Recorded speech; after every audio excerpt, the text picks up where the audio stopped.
ಎಲ್ರಿಗೂ ನಮಸ್ಕಾರ. ನೀವು ನೋಡ್ತಾ ಇದ್ದೀರಾ ಸುದ್ದಿ ಸಮಯ ನ್ಯೂಸ್ ಚಾನಲ್. ಇದು ಡೆನ್ ನೆಟ್ವರ್ಕ್. ನಾನು ಮಹರ್ದೊಡ್ಡ ಕುಳಗಿ.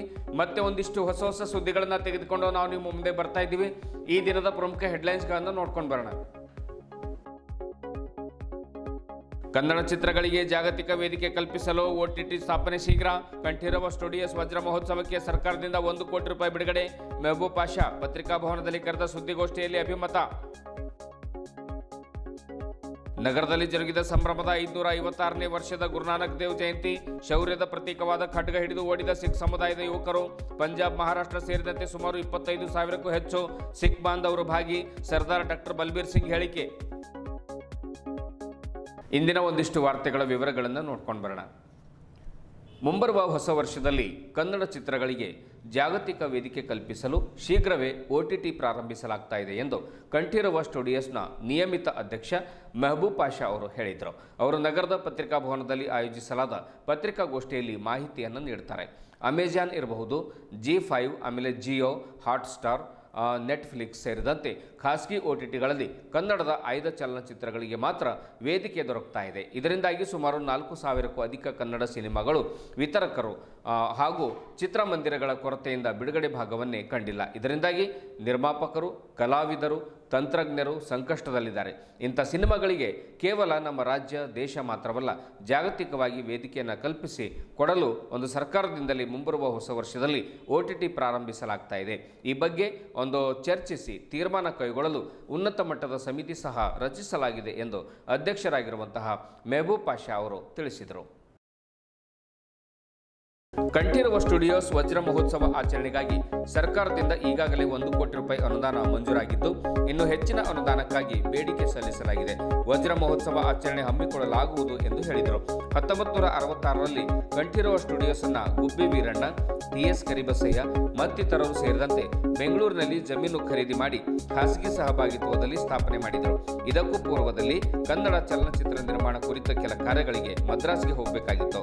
ಹೀಗಾಗಿ ಇಲ್ಲಿಯೇ ಚಲನಚಿತ್ರಗಳ ನಿರ್ಮಾಣಕ್ಕೆ ಸಂಬಂಧಿಸಿದ ಕೆಲಸಗಳು ಆಗಬೇಕು ಎನ್ನುವ ಕಾರಣಕ್ಕಾಗಿ ಮೊಟ್ಟ ಮೊದಲನೇ ಕಂಠೀರವ ಸ್ಟುಡಿಯೋಸ್ಗೆ ಅಂದಿನ ಮುಖ್ಯಮಂತ್ರಿಗಳಾಗಿರುವಂತಹ S ನಿಜಲಿಂಗಪ್ಪನವರು ರೂಪಾಯಿ 5 ಲಕ್ಷ ಅನುದಾನ ನೀಡಿ ಸ್ಟುಡಿಯೋ ಅಭಿವೃದ್ಧಿಗೆ ಶ್ರಮಿಸುವ ಮೂಲಕ ಪ್ರೋತ್ಸಾಹ ಕೂಡ ನೀಡಿದ್ರು ಎಂದು ತಿಳಿಸಿದ ಅವರು, ಬಳಿಕ ಕಂಠೀರವ ಸ್ಟುಡಿಯೋವನ್ನ ನಡೆಸಲು ಸಾಧ್ಯವಾಗದೆ 1974ರಲ್ಲಿ ಸರ್ಕಾರಕ್ಕೆ ವಶಕ್ಕೆ ನೀಡಿದರು.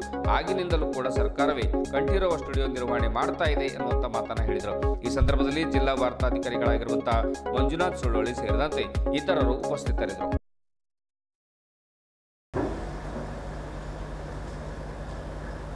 ಈ ಗೋಷ್ಠಿಯ ಉದ್ದೇಶ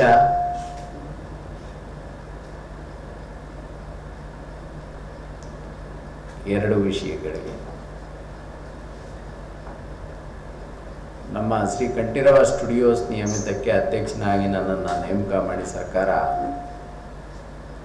2024ರ ಮಾರ್ಚ್ 1ರಂದು ಆದೇಶ ಕೊಟ್ಟಿತ್ತು. ತದನಂತರ ಲೋಕಸಭೆ ಚುನಾವಣೆ ಆಯಿತು. ಅದರ ನಂತರ ನಾವು ಸ್ವಲ್ಪ ಕಾರ್ಯಪ್ರವೃತ್ತರಾಗೋದಕ್ಕೆ ಸ್ವಲ್ಪ ತಡವಾಯಿತು. 2024ರ ಜುಲೈಯಿಂದ ಸಾಧ್ಯವಾದಷ್ಟು ಮಟ್ಟಿಗೆ ಎಲ್ಲ ಮಂಡಳಿ, ನಿಗಮಗಳು ಹಾಗೂ ಕಂಪನಿಗಳ ಅಧ್ಯಕ್ಷರುಗಳು ಕಾರ್ಯಪ್ರವೃತ್ತರಾದರು ಅಂತ ಹೇಳೋದಕ್ಕೆ ಇಚ್ಛೆಪಡ್ತೇನೆ. ಜೊತೆಯಲ್ಲಿ ನಾನು ಇದೊಂದು ಶೇರ್ ಹೋಲ್ಡರ್ಸ್ ಕಂಪನಿ, ಇದನ್ನು ಸರ್ಕಾರಿ ಸ್ವಾಮ್ಯದ ಸಂಸ್ಥೆಯಾಗಿ ಇದು ಕಾರ್ಯ ಮಾಡ್ತಾ ಇದೆ. ಸುಮಾರು 60 ವರ್ಷಗಳ ಘಟ್ಟ ಪೂರೈಸ್ತೀವಿ ಈಗ ಮಾರ್ಚಿಗೆ. ಇದು 60ನೇ ವರ್ಷ ನಡೀತಾ ಇದೆ ವಜ್ರ ಮಹೋತ್ಸವ. ಸೊ ಅದಕ್ಕೋಸ್ಕರ ನಾವು ವಜ್ರ ಮಹೋತ್ಸವ ಆಚರಣೆ ಕೂಡ ಇಟ್ಕೊಂಡಿದ್ದೀವಿ. ಆ ವಜ್ರ ಮಹೋತ್ಸವ ಆಚರಣೆಯಲ್ಲಿ ನಮ್ಮ ಮೂಲ ಸಹಾಯ ಮಾಡಿದಂತಹ S ನಿಜಲಿಂಗಪ್ಪನವರ ಒಂದು ಆತ್ಮಚರಿತ್ರೆಯ ಒಂದು ಸಿನಿಮಾವನ್ನು ಮಾಡಬೇಕು ಅಂತ ಹೇಳಿ ಉದ್ದೇಶ ನಮ್ಮ ಕಂಠೀರವ ಸ್ಟುಡಿಯೋಸ್ ವತಿಯಿಂದ ತೀರ್ಮಾನ ಮಾಡಿ ಸರ್ಕಾರಕ್ಕೆ ಪ್ರಸ್ತಾವನೆ ಕೊಟ್ಟಿದ್ದೀವಿ. ಜೊತೆಯಲ್ಲಿ ಒಂದು ಸೆಮಿನಾರು ಹಾಗೂ ಮನೋರಂಜನಾ ಸಂಗೀತ ಕಾರ್ಯಕ್ರಮ ಹಾಗೂ ಸಂಸ್ಥಾಪಕ ವ್ಯವಸ್ಥಾಪಕ ನಿರ್ದೇಶಕರ ಪುತ್ಥಳಿ TS ಕರಿಬಸವಯ್ಯನವರು ಅಂತ ತುಮಕೂರು.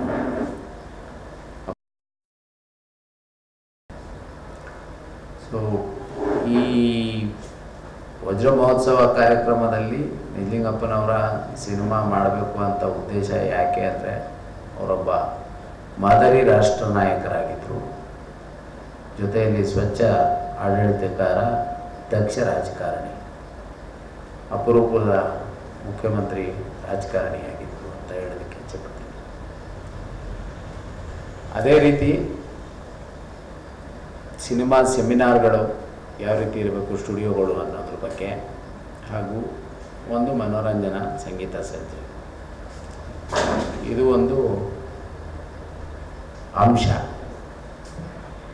ಎರಡನೇ ಇನ್ನೊಂದು ಅತ್ಯದ್ಭುತವಾದಂತಹ ಅಂಶ ಏನಪ್ಪ ಅಂದರೆ, ಕಳೆದ ವರ್ಷ ಡಿಸೆಂಬರ್ 7ರಂದು ನಾನು ಮುಖ್ಯಮಂತ್ರಿಗೆ ಪತ್ರದ ಮುಖೇನ ಒಂದು ಪ್ರಸ್ತಾವನೆ ಕೊಟ್ಟಿದ್ದೆ. OTT ಅಂತ ತಮಗೆಲ್ಲರಿಗೂ ಗೊತ್ತಿರ್ಬೋದು, ಅದು ಮಾಧ್ಯಮ ಇಲಾಖೆಯವರಿಗೆ ಭಾಳ ಜನಕ್ಕೆ ಗೊತ್ತಿರುತ್ತೆ. ಓವರ್ ದ ಟಾಪ್ ಅಂತ ನೆಟ್ಫ್ಲಿಕ್ಸು, ಅಮೆಝಾನು ಇದೆಲ್ಲ ಆ ಥರ.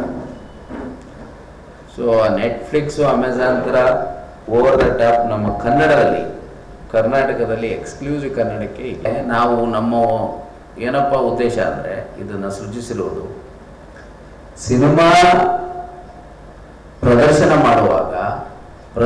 ಆಗುವಾಗ ವ್ಯೂವರ್ಸ್ ಅಂತ ಬರ್ತಾರೆ, ಅಥವಾ ಲೈಕ್ಸ್, ಏನೋ ಇದೆ ಒಂದು OTTಯಲ್ಲಿ ಮಾಡಿದಾಗ ಪೇಪರ್ ವ್ಯೂ ಮಾಡಲ್ಲ ಅಂತ ಕೇರಳದವ್ರು ಮಾಡಿದ್ದಾರೆ 3 ದಿವಸಕ್ಕೆ ಅಂತ ಹೊಸ ಸಿನಿಮಾಗೆ. ಆ ಪೇಪರ್ ವ್ಯೂ ಮಾಡಲ್ ಏನಂದರೆ 20 ರೂಪಾಯಿ, 30 ರೂಪಾಯಿ, 50 ರೂಪಾಯಿ ಆ ಥರ ಫಿಕ್ಸ್ ಮಾಡ್ತಾರೆ. ಅದನ್ನು ನಾವು ದುಡ್ಡು ಕಟ್ಟಿಬಿಟ್ಟು ನಾವು ತಗೋಬೋದು. ಅದ್ರ ಜೊತೆಯಲ್ಲಿ ಹೊಸ ಎಕ್ಸ್ಕ್ಲೂಸಿವ್ OTT ಸಿನಿಮಾಗಳು ಸಾಕಷ್ಟು ಕನ್ನಡ ಸಿನಿಮಾಗಳು ಶೂಟ್ ಆಗ್ತಾ ಇದೆ. ಅದನ್ನು ಅಮೆಝಾನಿಗೆ ಕೊಡ್ತಾ ಇದ್ದಾರೆ ಕೆಲವು ಕಡೆ, ಯಾಕಂದರೆ ನಮ್ಮ ವೇದಿಕೆ ಇಲ್ಲದೆ ಇರೋದ್ರಿಂದ.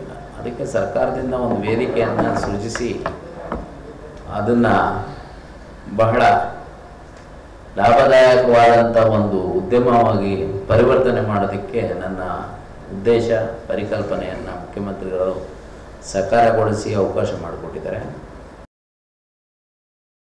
ಶಾಂತಿ ಸೌಹಾರ್ದತೆಯ ಸಂಕೇತವಾಗಿರ್ತಕ್ಕಂಥ, ಶಾಂತಿ ಸೌಹಾರ್ದತೆಯ ಹರಿಕಾರರಾಗಿರ್ತಕ್ಕಂಥ ಸಿಖ್ ಸಮುದಾಯದ ಒಂದು ಗುರುಗಳಾಗಿರ್ತಕ್ಕಂಥ, ಧರ್ಮಗುರುಗಳಾಗಿರುವಂತಹ ಶ್ರೀ ಗುರುನಾನಕ್ ದೇವ್ ಅವರ 556ನೇ ವರ್ಷದ ಜಯಂತಿ ಮಹೋತ್ಸವ ನಗರದ ಗುರುದ್ವಾರದಲ್ಲಿ ಅತ್ಯಂತ ಭಕ್ತಿ ಮತ್ತು ಸಂಭ್ರಮದ ಮಧ್ಯೆ ಜರುಗಿತು. ಆಮೇಲೆ ಸಿಖ್ ಸಮುದಾಯದ ಯುವಕರು ಶೌರ್ಯದ ಪ್ರತೀಕವಾಗಿರ್ತಕ್ಕಂಥ, ಸಂಕೇತ ಆಗಿರ್ತಕ್ಕಂಥ ಖಡ್ಗವನ್ನು ಹಿಡಿದು ಒಂದು ಓಡಿದ್ದು ವಿಶೇಷವಾಗಿತ್ತು. ನಗರದ ಗುರುದ್ವಾರದ ಸಮೀಪದಲ್ಲಿರುವಂತಹ ಸರ್ದಾರ್ ಜೋಗ ಸಿಂಗ್ ಉದ್ಯಾನವನದಿಂದ ಮಹಾದ್ವಾರದ ಮೂಲಕ ಅಕ್ಕಮಹಾದೇವಿ ಕಾಲೇಜುವರೆಗೆ ಖಡ್ಗವನ್ನು ಮೇಲೆತ್ತಿಕೊಂಡು ಹಿಡಿದು ಓಡ್ತಾ ಇದ್ದರು. ಎಲ್ಲೆಡೆ ಗುರುದ್ವಾರವನ್ನು ವಿದ್ಯುತ್ ದೀಪಗಳಿಂದ ಅಲಂಕಾರ ಮಾಡಲಾಗಿತ್ತು. ಸುಮಾರು 3 ದಿವಸಗಳ ಕಾಲ ನಡೆದಿರುವಂಥ ಈ ಕಾರ್ಯಕ್ರಮದಲ್ಲಿ ಲಕ್ಷಾಂತರ ಜನ ಲಂಗರ್ ಪ್ರಸಾದವನ್ನು ಸ್ವೀಕಾರ ಮಾಡ್ತಾರೆ. ಇದು ನಮ್ಮ ಪ್ರತಿದಿನದ ಕಾರ್ಯ ಆಗಿದೆ ಎಂದು ಗುರುನಾನಕ್ ಒಂದು ಪ್ರಬಂಧಕ ಕಮಿಟಿಯ ಅಧ್ಯಕ್ಷರಾಗಿರ್ತಕ್ಕಂಥ ಸರ್ದಾರ್ ಡಾಕ್ಟರ್ ಬಲ್ಬೀರ್ ಸಿಂಗ್ ಅವರು ತಿಳಿಸಿದರು. ಈ ಕುರಿತು ನಗರದಲ್ಲಿ ಮಾತನಾಡಿರುವಂತಹ ಅವರು, ಜಯಂತಿ ಉತ್ಸವಕ್ಕೆ ಹಲವು ರಾಜ್ಯಗಳಿಂದ ಸಿಖ್ ಬಾಂಧವರು ಆಗಮಿಸಿದ್ದಾರೆ ಎನ್ನುವಂಥ ಮಾತನ್ನು ಕೂಡ ಅವರು ಹೇಳಿದರು. ಮುಂದುವರೆದು ಮಾತನಾಡಿದ ಡಾಕ್ಟರ್ ಬಲ್ಬೀರ್ ಸಿಂಗ್ ಅವರು, ಪಂಜಾಬ್, ಮಹಾರಾಷ್ಟ್ರ, ನಾಂದೇಡ್, ಒಂದು ತೆಲಂಗಾಣ ಸೇರಿದಂತೆ ಹಲವು ರಾಜ್ಯಗಳಿಂದ ಸುಮಾರು 25,000ಕ್ಕೂ ಹೆಚ್ಚು ಸಿಖ್ ಬಾಂಧವರು ಜಯಂತಿ ಮಹೋತ್ಸವಕ್ಕೆ ಆಗಮಿಸಿದ್ದಾರೆ. ಭಜನೆ, ಸಂಗೀತ, ಪೂಜೆ, ಪ್ರಾರ್ಥನೆ, ಮೆರವಣಿಗೆ, ಲಂಗರ್ ಪ್ರಸಾದ ಜಯಂತಿ ಮಹೋತ್ಸವದ ಪ್ರಮುಖ ಆಕರ್ಷಣೆಯಾಗಿದೆ. ಶಾಂತಿಯುತವಾಗಿ ಜಯಂತಿ ಆಚರಣೆಗೆ ಸಹಕಾರ ನೀಡಿರುವಂತಹ ಜಿಲ್ಲಾಡಳಿತಕ್ಕೂ, ಪೊಲೀಸ್ ಇಲಾಖೆಗೂ ಹಾಗೂ ಪ್ರಚಾರಗೈದ ಮಾಧ್ಯಮದ ಮಿತ್ರರಿಗೂ ಕೃತಜ್ಞತೆಗಳನ್ನು ಸಲ್ಲಿಸುತ್ತೇನೆ ಎಂದು ಬಲ್ಬೀರ್ ಸಿಂಗ್ ಅವರು ಹೇಳಿದರು. ಮುಖಂಡರಾಗಿರುವಂತಹ ಸರ್ದಾರ್ ಪುನೀತ್ ಸಿಂಗ್ ಅವರು ಮಾತನಾಡುತ್ತಾ, ಗುರುನಾನಕ್ ದೇವ್ ಅವರ ಜಯಂತಿ ಉತ್ಸವಕ್ಕೆ ಕೇವಲ ಸಿಖ್ ಬಾಂಧವರು ಮಾತ್ರವಲ್ಲದೆ ಎಲ್ಲ ಧರ್ಮೀಯರು ಪ್ರೀತಿಯಿಂದ ಜಯಂತಿಯಲ್ಲಿ ಭಾಗವಹಿಸುತ್ತಾರೆ. 3 ದಿವಸಗಳ ಕಾಲ ಗುರುದ್ವಾರದ ಕಡೆಗೆ ಲಕ್ಷಾಂತರ ಜನ ಎಲ್ಲ ಧರ್ಮೀಯರು ಕೂಡ ಒಂದು ಹೆಜ್ಜೆ ಹಾಕ್ತಾರೆ, ದರ್ಶನ ಪಡ್ಕೊಳ್ತಾರೆ, ಪ್ರೀತಿಯಿಂದ ಅಭಿನಂದಿಸ್ತಾರೆ. ಇದು ನಮ್ಮ ಬೀದರ್ ಜಿಲ್ಲೆಯ ಸೌಹಾರ್ದತೆಗೆ ಸಾಕ್ಷಿಯಾಗಿದೆ. ರಾಜಕೀಯ ರಹಿತವಾಗಿ, ಪಕ್ಷಾತೀತವಾಗಿ, ಧರ್ಮಾತೀತವಾಗಿ ಆಚರಣೆ ಮಾಡತಕ್ಕಂಥದ್ದು ನಮ್ಮ ಬೀದರ್ ಜಿಲ್ಲೆಯ ಗುರುನಾನಕ್ ದೇವ್ ಜಯಂತಿ ಆಚರಣೆಯಾಗಿದೆ. ಹಾಗಾಗಿ ಹಾಗಾಗಿ ಸಹಕಾರ ನೀಡಿರ್ತಕ್ಕಂಥ ಎಲ್ಲರಿಗೂ ಕೂಡ ಧನ್ಯವಾದಗಳನ್ನು ಸಲ್ಲಿಸ್ತೇನೆ. ಯಾವಾಗಲೂ ಕೂಡ ಇಲ್ಲಿ ಲಂಗರ್ ಆರಂಭ ಇರುತ್ತೆ, ದಿನದ 24 ಗಂಟೆ ಕೂಡ ಲಂಗರ್ ನಡೆಯುತ್ತೆ. ಯಾರು ಬೇಕಾದರೂ ಕೂಡ ಬಂದು ಪ್ರಸಾದವನ್ನು ಸ್ವೀಕಾರ ಮಾಡಬಹುದು ಅನ್ನುವಂಥ ಮಾತನ್ನು ಕೂಡ ಹೇಳಿದರು. ಇದೇ ವೇಳೆ ಗುರುನಾನಕ್ ಶಿಕ್ಷಣ ಸಂಸ್ಥೆ ಉಪಾಧ್ಯಕ್ಷೆ ಡಾಕ್ಟರ್ ರೇಷ್ಮಾ ಕೌರ್ ಅವರು ಕೂಡ ಒಂದು ಮೆರವಣಿಗೆಯಲ್ಲಿ ಪಾಲ್ಗೊಂಡಿದ್ದರು. ಪ್ರಮುಖರಾದ ಸರ್ದಾರ್ ಪವಿತ್ ಸಿಂಗ್, ಸರ್ದಾರ್ ಲವ್ನೀತ್ ಸಿಂಗ್ ಸೇರಿದಂತೆ ಸಾವಿರಾರು ಜನರು ಜಯಂತಿ ಮೆರವಣಿಗೆಯಲ್ಲಿ ಪಾಲ್ಗೊಂಡಿದ್ದರು. ಬೆಳಗ್ಗೆಯಿಂದಲೇ ರಾಜಕೀಯ ಮುಖಂಡರು, ಗಣ್ಯ ವ್ಯಾಪಾರಿಗಳು ಹಾಗೂ ಸಮಾಜದ ಸಾಹಿತಿಗಳು, ಇನ್ನಿತರ ಬೀದರ್ ಜಿಲ್ಲೆಯ ಪ್ರಮುಖ ಮುಖಂಡರು ಎಲ್ಲರೂ ಕೂಡ ಗುರುದ್ವಾರದ ಕಡೆಗೆ ಹೆಜ್ಜೆ ಹಾಕಿ ದರ್ಶನವನ್ನು ಪಡ್ಕೊಂಡು ಸನ್ಮಾನಿತರಾಗಿದ್ದರು. ಮೆರವಣಿಗೆಯಲ್ಲಿ ಬ್ರಾಸ್ ಬ್ಯಾಂಡ್ ಇರ್ಬೋದು, ಸಂಗೀತದೊಂದಿಗೆ ವಾದ್ಯಗಳ ನುಡಿಸುವಿಕೆ ಇರ್ಬೋದು, ಎಲ್ಲರ ತಲೆ ಮೇಲೆ ಪಗಡಿ, ಕೈಯಲ್ಲಿ ಖಡ್ಗ ಹಿಡ್ಕೊಂಡು ಮೆರವಣಿಗೆಯಲ್ಲಿ ಹೆಜ್ಜೆ ಹಾಕುತ್ತಿರುವ ದೃಶ್ಯ ಬಲು ಆಕರ್ಷಕವಾಗಿತ್ತು.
Public ink icon,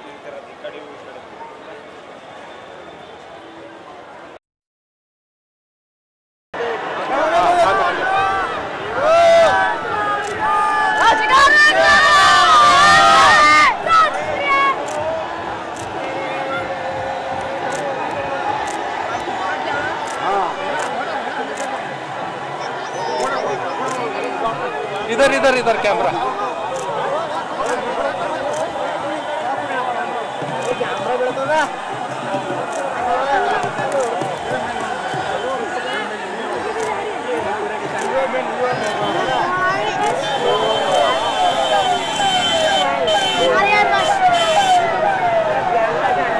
स्वामी वाहेगुरु वाहेगुरु वाहेगुरु वाहेगुरु वाहेगुरु वाहेगुरु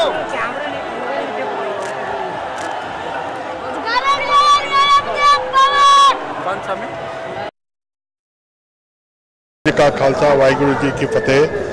गुरुद्वारा श्री नानक जीरा साहब बिदर में जो 3 दिन से कार्यक्रम इधर गुरु नानक जयंती का 556 ईयर्स का सेलिब्रेशन इधर किया गया था। बिदर गुरुद्वारे में अखंड पाठ की व्यवस्था की गई थी और सारी संगत हैदराबाद, महाराष्ट्र और दूसरे पंजाब वगैरह सारे जगह से इधर आके दर्शन करते हैं। और ये आज सवेरे इसके गुरुद्वारे में समाप्ति हुई, फिर वहाँ से नगर कीर्तन बोल के हल्ला करते हैं, तो ये आज ही अभी हुआ है। तो कल सवेरे कल शाम तक समाप्ति हो जाएगी। और सारी जनता को मैं विशेष तौर पे धन्यवाद देता हूँ। टोटल कितने लोग आए सर इस कार्यक्रम में? टोटल 25 से 30 हज़ार लोग इधर पार्टिसिपेट किए। अब बंदोबस्त पुलिस डिपार्टमेंट का पुलिस डिपार्टमेंट का बंदोबस्त और डिस्ट्रिक्ट एडमिनिस्ट्रेशन का सारा मैं तहे दिल से शुक्रिया अदा करता हूं, जो उन्होंने सारा अरेंजमेंट और कोऑपरेशन दिया है, उसके लिए मैं तहे दिल से धन्यवाद करता हूं। और प्रेस और मीडिया वालों का भी मैं धन्यवाद करता हूँ। लंगर की व्यवस्था है, उसके बाद लंगर के बारे में लंगर का तो 3 दिन वो तो हर दिन चलता है इधर। अभी इसमें भी विशेष तौर पे 3 दिन से चल रहा है, चालू ही रहता है, वो कोई उसमें रुकावट नहीं होती। लंगर तो 24/7 चलता है। डेली बेस कंपेयर करें तो आज के दिन में कितना ये होगा? आज के दिन में काफ़ी, अब देखिए 30-40 हज़ार के ऊपर ही लोग हैं। फिर लोकल भी सारे जो भी दर्शनों को आते सारों के लिए व्यवस्था है, कोई इसमें कमी नहीं होती। जैसा कम पड़ते जाता भी 1-2-3 दिन के बाद हमारे को करेक्ट पिक्चर मालूम होता कितना लंगर लगा उसमें।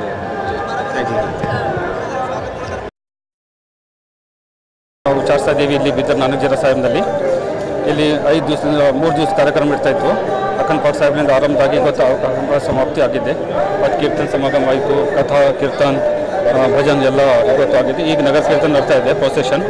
ಇಲ್ಲಿ ಪ್ರೊಸೆಷನ್ನಲ್ಲಿ ನಾವು ಹಲ್ಲ ಅಂತ ಹೇಳ್ತೀವಿ, ಅದು ಹಲ್ಲ ಈಗ ಮುಗೀತು.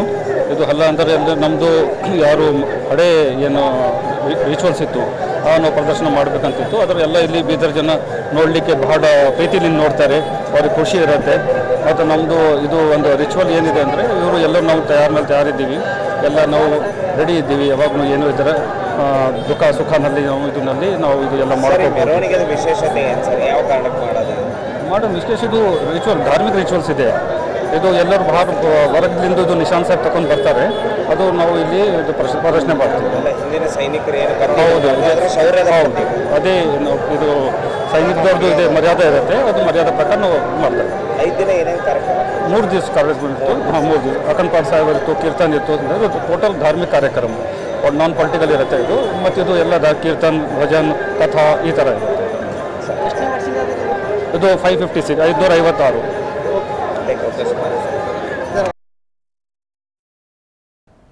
ಇದುವರೆಗೂ ಸುದ್ದಿ ಕೊಟ್ಟಿರುವ ನಾನು ಮಹಾರ್ದು ಡಾಕೊಳಗಿ. ಮತ್ತೆ ಮುಂದಿನ ವಾರ್ತೆಗಳೊಂದಿಗೆ ಭೇಟಿಯಾಗೋಣ. ವಂದನೆಗಳು.